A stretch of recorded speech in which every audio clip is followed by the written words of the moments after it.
नमस्ते प्यारे विद्यार्थियों।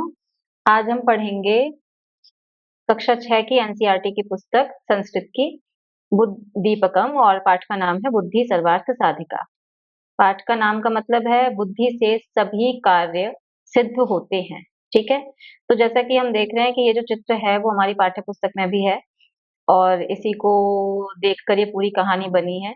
यहाँ पे खरगोश हैं, हाथी देख पा रहे हैं, बिल बने हुए हैं। तो आइए शुरू करते हैं पाठ।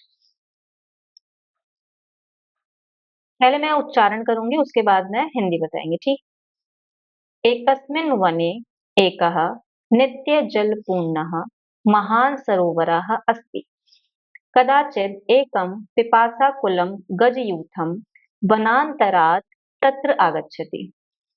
क्या कह रहे हैं कि एक वन में एक हमेशा जल से भरा रहने वाला बड़ा सा सरोवर है। सरोवर मतलब तालाब है।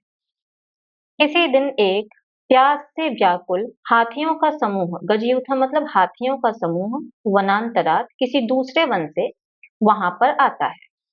तस्मिन् सरोवरे अर्थात उस सरोवर में ते गजाह वे हाथी स्वेच्छया अपनी इच्छा से जलम पीत्वा जल पीकर, स्नात्वा स्नान करके, क्रीडित्वा खेल करके, च मतलब और खेल करके, सूर्यास्त समय सूर्यास्त के समय में निर्गच्छन्ति निकल जाते हैं।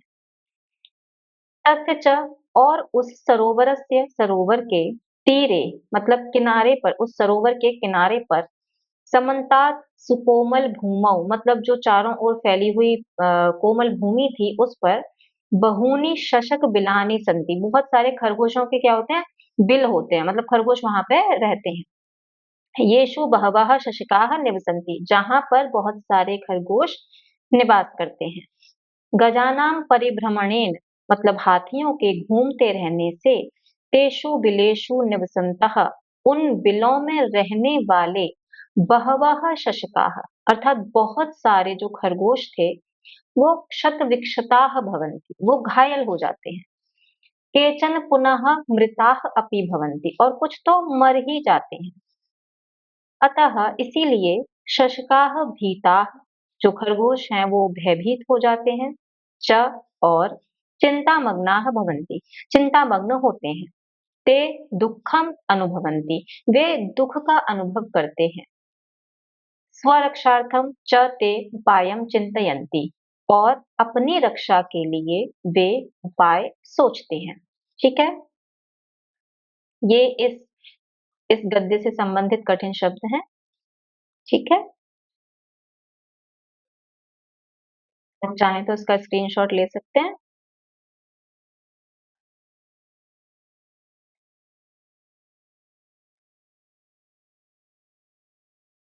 एक बार मैं पूरा हिंदी पढ़ देती हूँ ताकि कहानी को समझने में थोड़ा सा हमें इजी पड़े। ठीक है, तो एक वन में जल से हमेशा भरा हुआ महान सरोवर है। कभी एक प्यास से व्याकुल हाथियों का समूह दूसरे वन से वहां आता है। उस सरोवर में वे हाथी अपनी इच्छा से जल पीकर, स्नान कर, खेल कर सूर्यास्त समय निकलते हैं और उस सरोवर के किनारे चारों ओर मुलायम भूमि पर बहुत से खरगोशों के बिल हैं, जिनमें बहुत से खरगोश निवास करते हैं। हाथियों के घूमने से उन बिलों में रहने वाले बहुत से खरगोश क्षत विक्षत अर्थात घायल हो जाते हैं और कुछ मृत भी हो जाते हैं।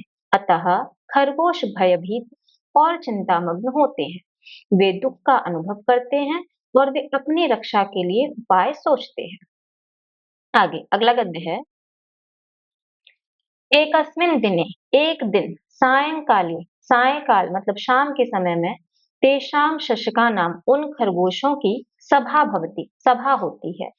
सर्वे शशका सभी खरगोश स्वमतम अपने मत को, अपने विचारों को प्रकाशयन्ति प्रकाशित करते हैं मतलब प्रस्तुत करते हैं। परम किंतु ते वे समाधानम न प्राप्नुवन्ति समाधान नहीं प्राप्त कर पाते हैं। अंते अंत में शशक राजा वदति जो शशकों का राजा है मतलब खरगोशों का जो राजा है, अंत में वो बोलता है, अहमेव उपायम चिंतयामि अहमेव मैं ही उपाय को ढूंढता हूँ। अधुना वयम सर्वे स्वगृहम गच्छामः अभी हम सभी अपने घर चलते हैं। मतलब अभी बहुत लेट हो गया है, मतलब अभी बहुत समय हो गया है, देर हो गई है, मैं राजा हूँ, मैं ही उपाय सोचूँगा, अभी सब हम अपने घर चलते हैं। फिर अन्यस्मिन् दिवसे दूसरे दिन रात्रौ सः शशक राजः, रात्रि में वह शशक राज, खरगोशों का राजा, यूथाधिपस्य मतलब हाथियों के समूह का जो राजा है, गजराजस्य गजराज के समीपम गच्छति, समीप जाता है। सह गजराजम कथयति, वह गजराज को कहता है, हे गजराज, हे गज के राजा, हे गज समूह के राजा, एषः सरोवरः चंद्रस्य वास स्थानम अस्ति। ये जो सरोवर है वो चंद्रमा का निवास स्थान है। वयम शशकाः तस्य प्रजाः स्मः, हम जो खरगोश हैं वे इसकी प्रजा हैं। अतएव इसीलिए सः शशांकः इति नामना प्रसिद्धः, इसीलिए वह शशांक नाम से प्रसिद्ध है। मतलब हम शशक हैं, हम खरगोश हैं और चंद्रमा यहाँ निवास करता है इस तालाब में, इसीलिए उस चंद्रमा को शशांक ये बोला जाता है।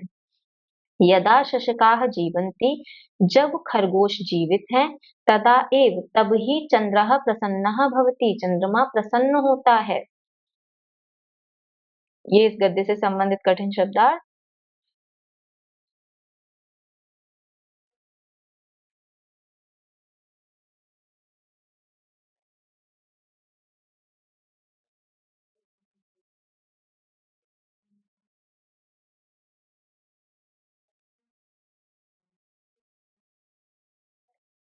कहता हूँ गद्य की हिंदी है। एक दिन सायंकाल में उन खरगोशों की सभा होती है। सभी खरगोश अपना विचार प्रकट करते हैं, पर वे समस्या का समाधान प्राप्त नहीं कर पाते हैं। अंत में खरगोशों का राजा कहता है, मैं ही उपाय सोचता हूँ। इस समय हम सभी अपने घर जाते हैं। दूसरे दिन रात में वह खरगोशों का राजा हाथियों के समूह के राजा के पास जाता है। वह गजराज से कहता है, हे गजराज, यह सरोवर चंद्रमा का निवास स्थान है। हम खरगोश उसकी प्रजा हैं, अतः वह चंद्रमा इस नाम से प्रसिद्ध है। जब तक खरगोश जीवित हैं, तब तक ही चंद्रमा प्रसन्न होता है।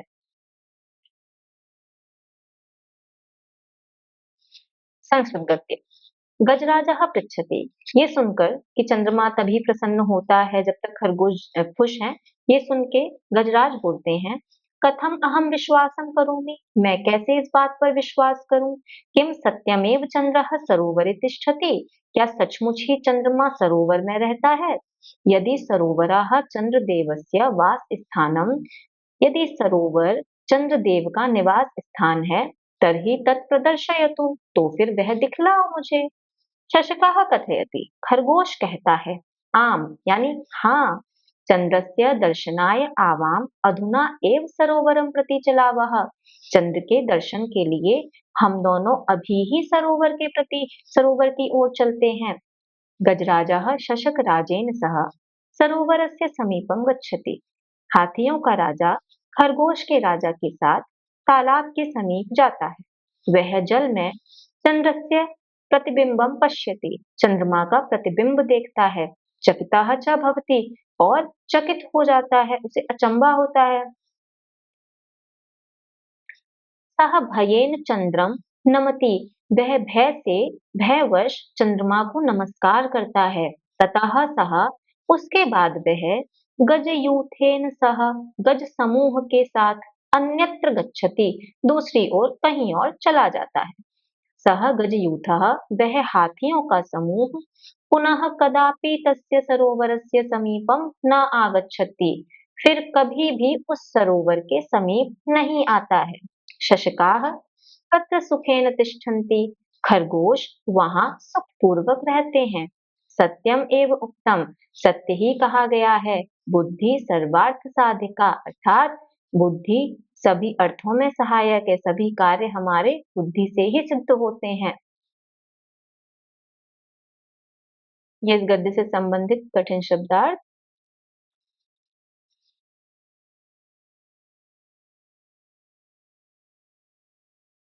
आइए हिंदी पढ़ते हैं।